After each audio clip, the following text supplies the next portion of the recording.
Hello guys, how are you? Welcome to Jinoop's kitchen. ഒരു Rasikan vegetable fried rice ഉണ്ടാക്കി വെച്ചിട്ടുണ്ട്. ഇത് ഉണ്ടാക്കുന്നത് എങ്ങനെയാണെന്ന് നോക്കിയാലോ. ആദ്യമായിട്ട് നമുക്ക് കുറച്ച് നല്ല ബസ്മതി റൈസ് എടുത്തിട്ട് നന്നായിട്ട് കഴുകിയിട്ട് സ്റ്റൗവിൽ വയ്ക്കാം. ഒരു 2 ഗ്ലാസ് മതിയാവും, ഒരു 200 ഗ്രാമൊക്കെ. നമുക്ക് നമ്മുടെ വെജിറ്റബിൾ ഫ്രൈഡ് റൈസ് നല്ല കളർഫുൾ ആക്കിയേക്കാം. അതിന് വേണ്ടിയിട്ട് നമുക്കൊരു പച്ച ക്യാപ്സിക്കം, പിന്നെ പകുതി വീതം ചുവന്ന ക്യാപ്സിക്കവും മഞ്ഞ ക്യാപ്സിക്കവും എടുക്കുക. അത് നന്നായിട്ട് ചെറുതായിട്ട് അരിഞ്ഞങ്ങ് വയ്ക്കുക. ഇനി നമുക്കൊരു വലിയ സവോള എടുക്കാം, എന്നിട്ട് അതും ചെറുതായിട്ട് അരിയുക. ഒരു 4 പച്ചമുളകും 4 വെളുത്തുള്ളി അരിഞ്ഞ് വയ്ക്കുക. ഇനി നമുക്ക് അധികം മൂക്കാത്ത പച്ച ബീൻസ് ഉണ്ടല്ലോ, അത് ചെറുതായിട്ട് അരിയാം. പിന്നെ ഒരു വലിയ സവോള എടുത്ത് അരിയണം. പിന്നെ ക്യാരറ്റും ചെറിയ കഷ്ണങ്ങളാക്കി അരിഞ്ഞു വയ്ക്കാം. ഈ ഒരു ചെറിയ പച്ച ക്യാബേജിൻ്റെ പകുതി എടുത്തിട്ട് കുനുകുനുകുനാന്ന് സ്ക്വയറായിട്ട് ഇങ്ങനെ അരിഞ്ഞു വയ്ക്കാം. ഈ വള്ളി പോലെ ഇരിക്കുന്ന സാധനം അറിയാമല്ലോ, സ്പൈറൽ ഒണിയൻ. അത് നമുക്ക് ചെറുതായിട്ട് ഇങ്ങനെ അരിഞ്ഞരിഞ്ഞ് കട്ട് ചെയ്തെടുക്കാം. നല്ല രസമാണ് ഇത് കിടക്കുന്നതാണ് കേട്ടോ. ഈ സ്പൈറൽ ഒനിയനിൽ ആൻറ്റി ഓക്സിഡൻസ് ധാരാളം ഉണ്ടെന്ന് വായിച്ചിട്ടുണ്ട്. ഡാർക്ക് സോയാ സോസും ചില്ലി വിനെഗറും എടുത്ത് സൈഡിൽ വെച്ചു. നമ്മുടെ ചോറ് റെഡി ആയിട്ടുണ്ട്. നന്നായിട്ട് വാർത്ത് വയ്ക്കുക. പിന്നെ അധികം വേവരുത്, ഓവറായിട്ട് വെന്ത് ഒട്ടിപ്പിടിക്കരുത്. കണ്ടോ, നല്ല വിട്ട് നിൽക്കണം. ഒരു ഫ്രൈങ് പാൻ എടുത്ത് വെച്ചിട്ട് കുറച്ച് എണ്ണ ആഡ് ചെയ്യുക. അരിഞ്ഞു വെച്ച സവോളയും വെളുത്തുള്ളിയും കൂടി ഇട്ട് ഒന്ന് ഇളക്കിയിട്ട് ഒന്ന് ചെറുതായിട്ട് വഴറ്റി കഴിഞ്ഞിട്ട് നമുക്ക് പച്ചമുളകും ക്യാരറ്റും ബീൻസും കൂടി നന്നായിട്ട് ഇളക്കി കൊടുക്കൊണ്ടിരിക്കാം. ഇതിൻ്റെ ഇടയ്ക്ക് എനിക്ക് പച്ചക്കറികളൊന്നും അധികം വേവുന്ന ഇഷ്ടമല്ല, അത് നിങ്ങളുടെ താല്പര്യം പോലെ ചെയ്യാം. പക്ഷെ അധികം വേവാതിരിക്കുന്നത് നല്ലത്. പിന്നെ നമ്മുടെ കളറന്മാർ ക്യാപ്സിക്കം കൂടെ ഇതിൻ്റെ കൂടെ മിക്സ് ചെയ്ത് കൊടുക്കുക. എന്നിട്ട് നന്നായിട്ട് ഇങ്ങനെ ഇളക്കി കൊടുക്കുക. നന്നായിട്ട് നമുക്ക് വഴറ്റിയെടുക്കണം എണ്ണയിൽ.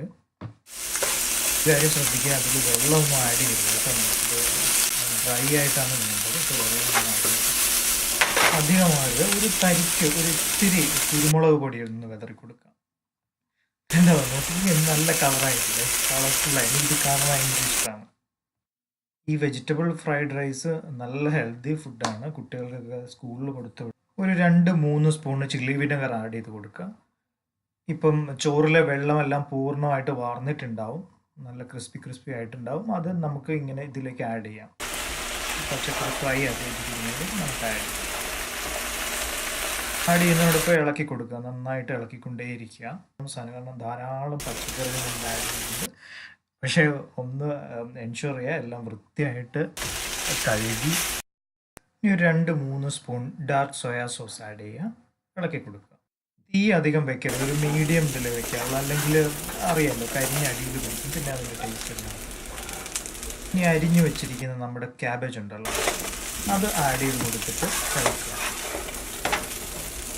ഉണ്ടോ, അതിൽ നിന്നൊരു ആവി പോലെ പൊങ്ങുന്നുണ്ട്. അപ്പോൾ ആദ്യം നമുക്ക് ഫീൽ ചെയ്യാൻ പറ്റും, നല്ല മണം വന്ന് തുടങ്ങി. ഇപ്പം തന്നെ കഴിക്കാറായിട്ടില്ല. ഇനിയാണ് ഉപ്പ് ആഡ് ചെയ്യേണ്ടത്. കുറച്ച് ഉപ്പ് എടുത്തിട്ട് ആവശ്യത്തിന് മാത്രം, നിങ്ങൾക്ക് ഉപ്പ് കൂടുതലോ കുറവോ നിങ്ങളുടെ താല്പര്യം അനുസരിച്ച് കുറച്ച് ഉപ്പ് ആഡ് ചെയ്യുക. ആഡ് ചെയ്തിട്ട് ഇളക്കി കൊടുക്കുക. കണ്ടോ, നിങ്ങൾ ഓർത്തില്ലേ സ്പൈറൽ ഒനിയൻ എവിടെ ആഡ് ചെയ്യുന്നു? കണ്ടോ, ഇപ്പോഴാണ് നമ്മളത് ആഡ് ചെയ്യുന്നത്. അല്ലെങ്കിൽ കൂടുതൽ അത് വെന്തല്ല, മലിഞ്ഞു പോകുന്നത്. സംഭവം റെഡി. കണ്ടോ, ചോറ് വേവിക്കുന്ന സമയം ഒഴിച്ച് കഴിഞ്ഞാൽ ഏകദേശം 3-4 മിനിറ്റ് കൊണ്ട് നമുക്ക് ഈ സാധനം റെഡിയാണ്.